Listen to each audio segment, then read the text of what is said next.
Hello everyone. I'm sure most of you are wondering what today's session is going to be. It is again about selection process in the companies.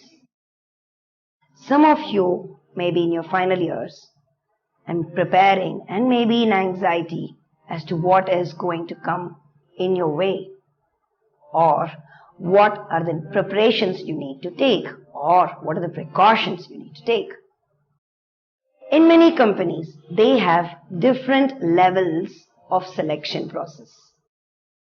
Some companies have written tests, some have aptitude tests, some have group discussions, and then when you're selected, you go to the final process, that is interview.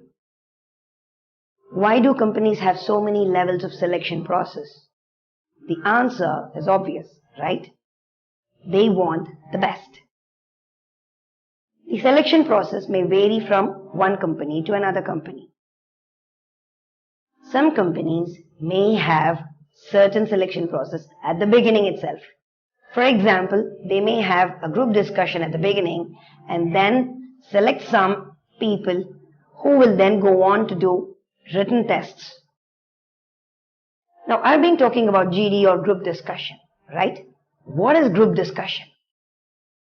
Quite obvious. A group discussing. That is what we all are used to doing, right? And you probably have done in your colleges as well, standing in a group and discussing on a common topic. How different is this from that which you do at your colleges? This group discussion has to be done in a very organized and a methodical way. What is group discussion? Generally, you are given a topic.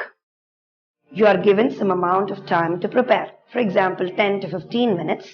And then the group discussion starts.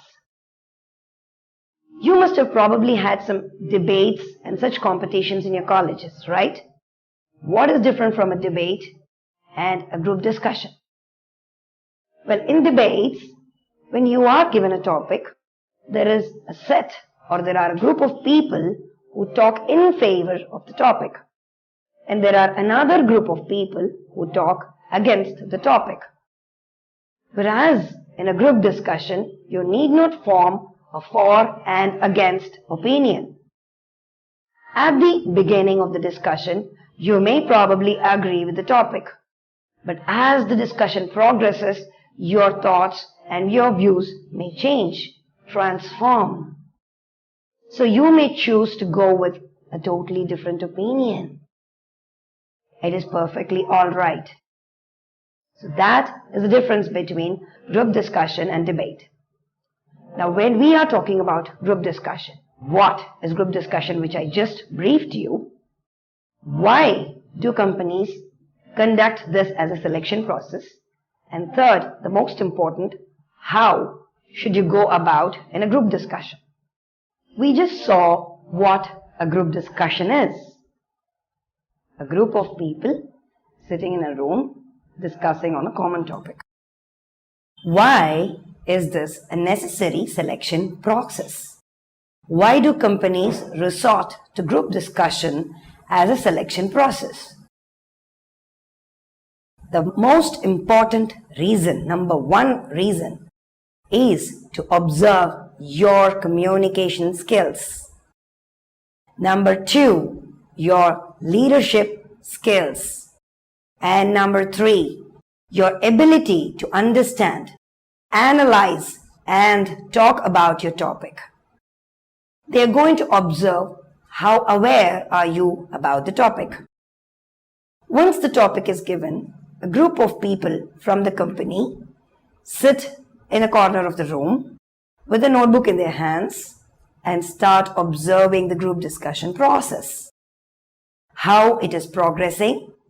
They write down the names of every person who is participating in the group discussion, and then they mark as to which person has done how well.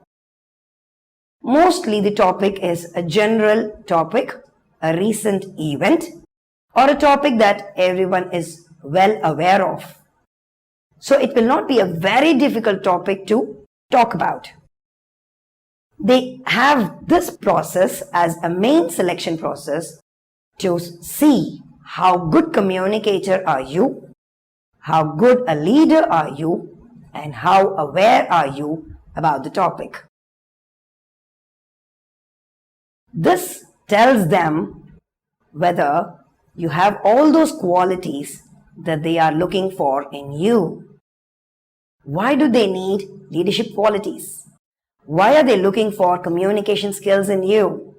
Well, the answer is again very simple. Once you're selected and appointed as an employee in their organization, if and when there comes a scenario that you have to interact with the client, they can be confident about giving the project in your hands and be happy that the project is in safe hands. Because you are capable enough handling the clients and taking the project successfully ahead. That is the reason why they are looking for the leadership qualities, communication qualities in you. What they observe mainly is your analytical skills, how you analyze the topic, and how you talk about the topic. Your ability to talk related to the topic clearly and concisely. If you're given a topic and you're not able to talk about the topic and you go away from it, then you will not be selected. Your answers should be very much connected to the topic.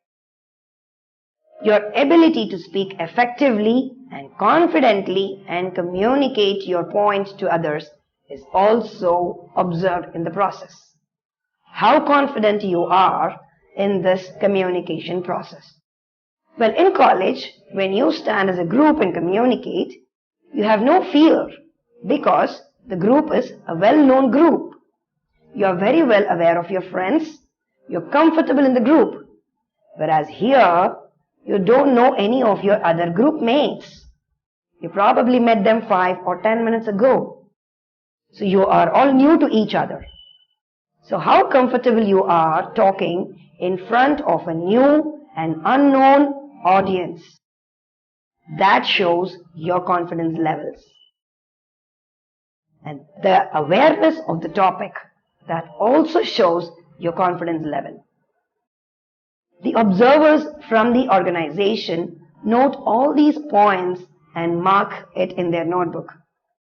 And then whoever has done really well is the person who is selected and goes to the next process.